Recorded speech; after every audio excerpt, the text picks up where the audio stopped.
Okay, good evening all of you. मैं हूं अर्पित कुमार शर्मा और आप लोग देख रहे हैं स्टूडेंट खबरी, जहां पर हम लोग आप लोगों के लिए लेकर आते हैं नए नए टॉपिक्स और नए नए आंसर्स आपके उन क्वेश्चंस के जहां पर आप लोग कंफ्यूजन से घिरे हुए होते हैं। और किस तरीके से घिरे हुए होते हैं मैं आप लोगों को बता दूंगा। आप मेरे बाल देख रहे हैं, इस बाल के अंदर जुएं जो घिर जाती है ना, कभी कभार फंस जाती है, बस उसी तरीके से कई बार आप लोग भी फंस जाते हैं। तो उन्हीं क्वेरीज को क्लियर करने के लिए मैं आप लोगों के लिए आ रहा हूं लेकर live question and answer session. और मेरे साथ होंगे एक बहुत ही प्यारे, न्यारे, दुलारे एक्सपर्ट जिसको आप बहुत अच्छे से जानते हैं। मैं अभी उनका थोड़ा आपको दिखाऊंगा। मतलब इंटरनेशनल सेलिब्रिटी जो है ना, वो भी इनके आगे फेल है। और आजकल ये छाए हुए हैं स्टूडेंट खबरी की शान, जान, ईमान और मतलब पूरा खानदानी जो है ना, इन लोगों ने बसा रखा है। तो हमारे साथ यहाँ पर सबसे पहले खींच के लाऊंगा मैं रॉथर जेलिस को। तो रॉथर जेलिस जो है यहाँ पर हमारे साथ है और ये हमारे एक्सपर्ट बनेंगे। रॉथर, पहले तो एक बात बताओ, इतने बढ़िया जूते, इतनी बड़ी जीन्स और इतने बढ़िया शर्ट, ये मतलब सुबह तो मैं चड्डे और उसमें बनियान में देखा था, ये मतलब कहाँ से? सबके सामने क्यों डिस्क्लोज कर रहा है मेरे भाई? ओके, सो यहाँ पर मैं बता दूं, चलो ये है अर्पित, राइट। सो ये एक एपिसोड प्लान कर रहे हैं, राइट, क्योंकि यहाँ पर बहुत सारे बच्चों के जब इन्होंने कमेंट पढ़े, देखे, इन्होंने बोला यार जब तेरे पास नॉलेज है, why you are not sharing with each other, right. So ये एक sharing is caring, right. So sharing is caring और उसी केयर को ध्यान में रखते हुए ये एक एपिसोड लेके आ रहे हैं। मतलब हम, राइट, जहां पर आप अपने सवाल पूछोगे। अब यहाँ सवाल किस तरीके के होंगे? बहुत सारे लोग बोलते हैं कि भैया इस रैंक पे कितनी होना चाहिए, कौन सा कॉलेज मिलेगा, ब्रांच कौन सी मिलेगी, कॉलेज मिलेगा या नहीं मिलेगा, और इसके साथ साथ मुझे करना क्या है। सो कई प्राइवेट कॉलेजेस हैं, वो प्राइवेट कॉलेज अच्छा है या नहीं है, उस प्राइवेट कॉलेज की ब्रांच अच्छी है या नहीं है। सो इन सारे डाउट्स स्पेशली डीटी से रिलेटेड टॉपिक क्या होने वाला है हमारा? रोहतर, एक चीज मैं पूछना चाह रहा था आपसे कि टॉपिक हमारा जो होने वाला है वो होने वाला है डीटीई और जोसा। लेकिन कई लोगों को ना ये कंफ्यूजन है कि डीटीई क्या होता है, राइट, और जोसा क्या होता है। तो थोड़ा सा इस पर थोड़ा सा मैं बता देता हूँ यार। बहुत सारे लोगों को मैं ये क्लियर कर चुका हूँ, लेकिन जैसे कि हमारी एक सेंट्रल गवर्नमेंट होती है, एक स्टेट गवर्नमेंट होती है, तो जितने भी गवर्नमेंट के यहाँ पर सेंट्रल गवर्नमेंट के कॉलेज है वो जोसा काउंसलिंग के थ्रू होते हैं, इन स्पेशली इंजीनियरिंग में। सो ये कॉलेज कौन से, राइट, आप थोड़े से यहाँ आ जाओ, कैमरे से बाहर ही जा रहे हो। ओके, सो जितने भी यहाँ पर कॉलेजेस हैं सेंट्रल गवर्नमेंट के, वो कौन से? भैया अगर आप इंजीनियरिंग का प्लान कर रहे हो तो ऑब्वियसली हर बच्चे का ड्रीम होता है, बच्चे का नहीं, माँ बाप का भी ड्रीम होता है, और उसके भैया भाभी, चाचा मामा मामी सबका ड्रीम होता है कि हमें एक अच्छा कॉलेज चाहिए। तो पहले आ जाते हैं IITs, राइट, फिर आ जाते हैं NITs, फिर आ जाते हैं IIITs। अब IITs की बात करें 23, 29 और 23, 25 समथिंग ये कॉलेज होते हैं। मिला जुला के अगर टॉप कॉलेजेस की बात करें तो 100 कॉलेजेस होते हैं। लेकिन कुछ लोग बिट्स पिलानी को भी यहाँ पर क्योंकि बिट्स जैसे कॉलेज भी अच्छे होते हैं, सो इनको भी टारगेट करते हैं। तो कहने की बात ये यार, घुमा फिरा के बात की जाए कि आपके पास है भैया 100 कॉलेज, राइट। अब इन 100 कॉलेज में ही, राइट, अरे कैसे होता है यार, नया पेज, ओके, नया राइट, अभी भी इस्तेमाल कर रहा है। क्या है, जो चड्डी बनियान वाली जो मैंने बात बोली थी ना, वो बात बिल्कुल सही बोली थी। इनसे क्या है, इनसे सिर्फ आप नॉलेज ले सकते हो, इनको चलाना वाला नहीं आता, मैं बताऊं, लेकिन हम इनको ट्रेन कर देंगे। चलो, तो अभी एपिसोड में होने क्या वाला है, यहाँ पर जैसे कि सेंट्रल गवर्नमेंट के जितने भी कॉलेजेस हैं, हम उनको टारगेट करेंगे। स्टेट गवर्नमेंट के कौन से कॉलेजेस? स्टेट गवर्नमेंट में, MP में जितने भी कॉलेज आते हैं गवर्नमेंट के, वो होगा DT के थ्रू, राइट। सो स्टेट गवर्नमेंट की काउंसलिंग, गवर्नमेंट हो या प्राइवेट हो, ज्यादातर जितने कॉलेज हैं 98% कॉलेजेस की काउंसलिंग DT के थ्रू होगी, राइट। ये DT क्या है? MP बोर्ड की, मतलब सॉरी, MP बोर्ड बोल रहा हूं यार, मध्य प्रदेश गवर्नमेंट की एक ऑफिशियल वेबसाइट है। जोसा क्या है? जैसा ये सेंट्रल, क्योंकि सेंट्रल गवर्नमेंट करती है तो उसकी वेबसाइट है। अच्छा रॉथर, मैं एक बात पूछना चाह रहा था। अभी थोड़ी देर पहले आपने हम लोगों को बताया कि जो 98% जो सिलेक्शन होते हैं कॉलेजेस के MP के अंदर, वो DTE के थ्रू होते हैं ना। हाँ। बाकी जो 2% है उनका क्या मतलब, वो क्या है, और उनमें सिलेक्शन अगर करना हो तो क्या होगा, करना भी है कि नहीं करना है? सीधी सी बात मैं बताऊं, जितने भी कॉलेज हैं, राइट, जितने भी कॉलेज हैं सारे के सारे DT की तरह होते हैं, मध्य प्रदेश के स्पेशली। हाँ, यूनिवर्सिटी जो है वो नहीं होती है। तो यूनिवर्सिटी कौन होती है? यूनिवर्सिटी मतलब ऑटोमेशन, राइट, जो ऑटोमेट होती है और सारी पेपर खुद बना रही है और कहीं ना कहीं एग्जाम भी खुद ले रही है। और पास भी खुद ही कर रही है। अच्छा, तूने मेरा दूध पिया है, तू बिल्कुल मेरे जैसा है। सीधी सी बात बताइए, कहा क्यों लात मार रहे हो, हिल रहा है उसको, फिर से करो। अरे यार, चलो वहीं से फिर से करो।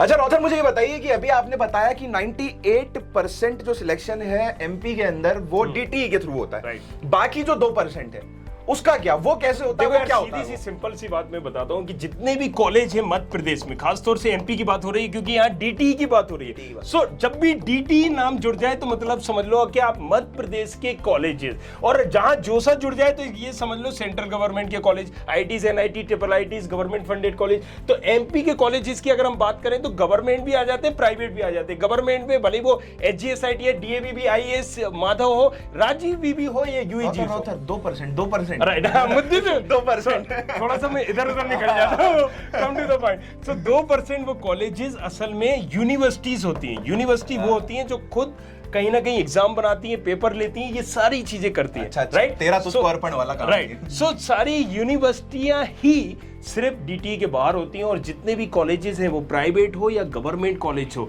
स्पेशली जो आरजीपीवी के अंदर आते हैं, सारे के सारे यहाँ डीटी के थ्रू होते हैं, एक्सेप्शनल बीयू जैसे कॉलेज।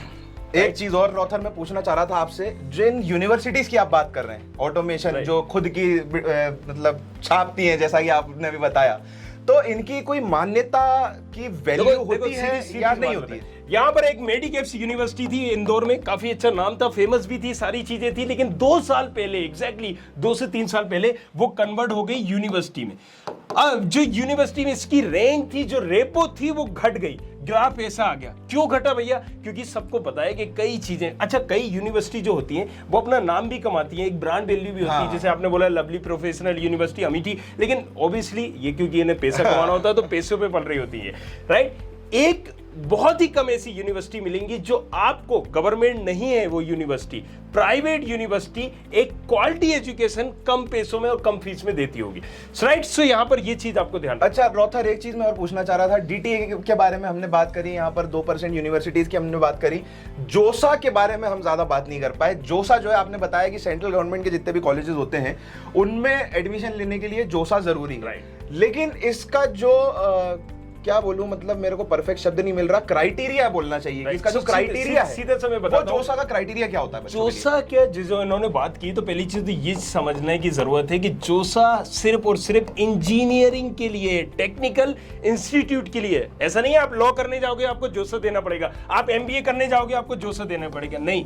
सीधी सी बात है, इंजीनियरिंग करने जाओगे तो जोसा की काउंसलिंग होती है। अब भैया यहाँ पर अगर 10 लाख लोग बैठते हैं, कहीं ना कहीं एग्जाम देते हैं, उन 10, 1 0 कम है क्या? नहीं, चलो ठीक है, 10 लाख लोग अगर बैठते हैं तो उनमें से यहाँ पर 20%, 25% ही ऐसे लोग होते हैं जिनको जेडब्ल्यू एडवांस, मतलब जोसा की काउंसलिंग में बैठने का, या आप बोलें कि नेक्स्ट लेवल पार करने का मौका मिलता है। तो सीधी सी बात है, 10 लाख और लोग अपियर हुए जो होंगे जेडब्ल्यू मेन के एग्जाम में, लेकिन अब इसके बाद मेंस को जो क्लियर करेगा, ये देखो यही होता है मेरे साथ, यही जो मेंस को क्लियर करेगा वो जेडब्ल्यू एडवांस जाएगा। तो जेडब्ल्यू एडवांस में कौन से होंगे? जेडब्ल्यू एडवांस में गिने चुने 2 लाख लोग, 2.5 लाख लोग वहां पर देंगे, और जो जेडब्ल्यू एडवांस देते हैं वो कहीं ना कहीं आईआईटी जैसे कॉलेजेस ले पाते हैं। सो क्लियर है जोसा की काउंसलिंग में, क्योंकि सेंट्रल के कॉलेजेस है, तो एक एमपी बड़ा है, पीएम बड़ा है या सीएम बड़ा है? आप कहोगे पीएम बड़ा है, तो ऑब्वियसली यहाँ पर जोसा काउंसलिंग के थ्रू जितने भी इंजीनियरिंग कॉलेज होते हैं ये बड़े हैं, उनका नाम बड़ा है, ब्रांड बड़ा है। सो यहाँ पर आपकी रैंक अगर 2 लाख से ज्यादा है तो फिर यहाँ चांसेस ना के बराबर होते हैं। अच्छा, एक चीज और मैं पूछना चाह रहा था रॉथर, की क्या होता है कि कई कॉलेजेस ऐसे भी होते हैं जहां पर बच्चे जाते हैं, एडमिशन फीस देते हैं और एडमिशन करवा लेते हैं, कई जगह आपको भी पता है कि ऐसा होता है। तो क्या जोसा जैसे कॉलेजेस में, या जो जोसा से काउंसलिंग होती है और लोगों का सिलेक्शन होता है, इस तरीके के कॉलेजेस में कुछ पर्टिकुलर तरीके के बच्चों के लिए, एससी हुआ, एसटी हुआ या ओबीसी हुआ, इन लोगों के लिए सीट्स वगैरह कुछ रिजर्व रहती है? देखिए, पहली चीज मैं आपको क्लियर कर दूं, ये सारे फर्जीवाड़ा तोड़ने के लिए कहीं ना कहीं डीटी, मतलब हर स्टेट की गवर्नमेंट, अभी मैंने डीटी की बात की, जोसा की मैंने बात की सेंट्रल गवर्नमेंट के लिए, डीटी की बात की एमपी की गवर्नमेंट के लिए, लेकिन भैया मैं आपको बता दूं यूपीएसडब्ल्यू यूपी की गवर्नमेंट के लिए, महाराष्ट्र एमएचसीईटी महाराष्ट्र गवर्नमेंट के लिए, राइट, एमएचसीईटी। सो ये अब अगर हम बात करें कॉमेट बेंगलोर के कॉलेजेस के लिए, सो हर स्टेट में अलग अलग होती है, ये सारी स्टेट गवर्नमेंट कॉलेज या प्राइवेट कॉलेजेस के लिए होती है।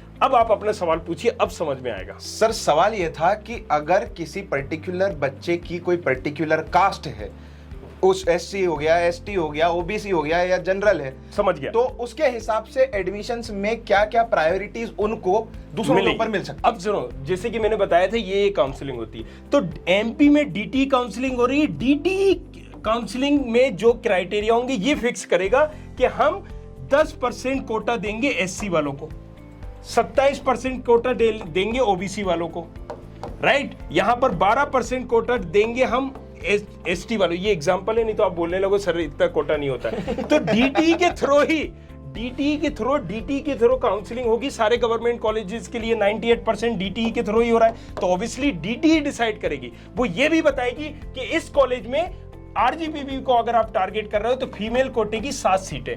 अब भैया हैंडीकैप्ड हो, अगर आप लूड़े लंगड़े हो, कुछ सॉरी यार मैं ऐसा वर्ड यूज कर रहा हूं, लेकिन हैंडीकैप से मतलब मेरा ये है कि अगर आपका 30% specially abled, right, specially abled हो, सो वो मुझे वर्ड याद नहीं आ रहा था, I am so sorry for that. मैं हूं आप लोगों के लिए यहाँ पर, राइट। सो इसको, ये सारी बंदों को एक अलग वेटेज मिलेगा, एक अलग रिजर्वेशन मिलेगा। सो वहां पर फिक्स कर रखा है। अब भैया आप सैनिक कोटे हो, मान लीजिए, अब देखिए यही बड़ा खेला है, खेला हो बे, यहीं से शुरुआत होती है। क्योंकि अगर आप मान लीजिए एक हैंडीकैप में आते हैं, क्योंकि इसका एक सर्टिफिकेट बनता है, तो फिर मैटर ही नहीं करता आपकी रैंक क्या है, क्योंकि अगर 2 सीटें हैं और 2 बंदे हैं हैंडीकैप्ड के, तो दोनों को मिलेगी सीटें। अब भले ही वो टॉप नंबर 1 का कॉलेज हो या नंबर 2 का कॉलेज हो, लेकिन अब मान लीजिए 3 यहां पर है, राइट, 3 यहां पर लोग आए हैं, 3 लोग में से जो टॉप 2 की जिसकी भी अच्छी रैंक होगी उसको मिल जाएगा। यही SC ST वालों के लिए होता है। तो SC ST वाले भाई साहब, मैं तो यहाँ पर सीधा से बात कर रहा हूँ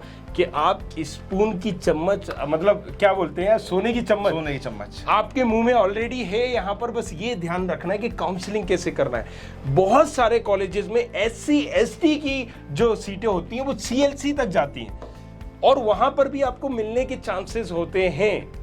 बहुत बढ़िया, इतना बोला इन्होंने, इतना बोला है कि मतलब पसीने तक आ गया मुझे, जबकि ऐसे चल रहा है यहाँ पर, राइट। मेन सवाल एक और जो मेरे दिमाग में आ रहा था रौथल, कि आपने सब बता दिया कि कैसे सिलेक्शन होता है, क्या होता है, क्या नहीं होता। मैं ये पूछना चाह रहा था, जो बच्चे सब अभी पूछ लेगा सैटरडे का फिर क्या अनाउंस कर रहा है भाई। आखिरी क्वेश्चन है आप लोगों के लिए, फिर सैटरडे को तो अपन करेंगे। जो बच्चे बहुत मेहनत करके, बहुत ज्यादा अपना दिमाग खर्च करके और अपनी एनर्जी लगा के और हार्ड वर्क करके बहुत अच्छी रैंक लाते हैं या बहुत अच्छा मुकाम हासिल करते हैं, क्या उनके लिए इन कॉलेजेस में स्कॉलरशिप्स की कोई सुविधा दी गई है? राइट। अब मैं सीधी सी बात बताऊं यार, यहाँ पर देखो कि क्लियर एक फंडा बनाया हुआ है गवर्नमेंट ने। पहले क्या होता था ना कि अगर 22 का लड़का चला गया पढ़ने के लिए तो एक हीन भावना होती थी कि उसको नहीं, तो एक फिक्स कर दिया कि भैया तुम्हारे पास 100 सीटें, 5% सीटें तुम्हें गरीबों के लिए बुक करनी पड़ेगी।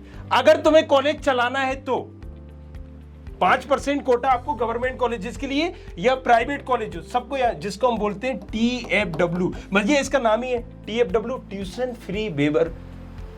फ्री वेवर स्कीम, इसी को नाम देते हैं। 5% सीटें में मतलब आपको विदाउट फीस पढ़ाना पड़ेगा 5% लोगों को, इससे आप फीस नहीं लेते। लेकिन प्राइवेट कॉलेजेस वाले बसेस फीस, ड्रेस फीस, ये फीस, फला फीस, दिमा फीस, बस भाई बहुत ज्यादा नहीं, सैटरडे को समझाएंगे, सैटरडे को। I hope you like this video. For more such videos, keep watching our channel and do not forget to like, share and subscribe.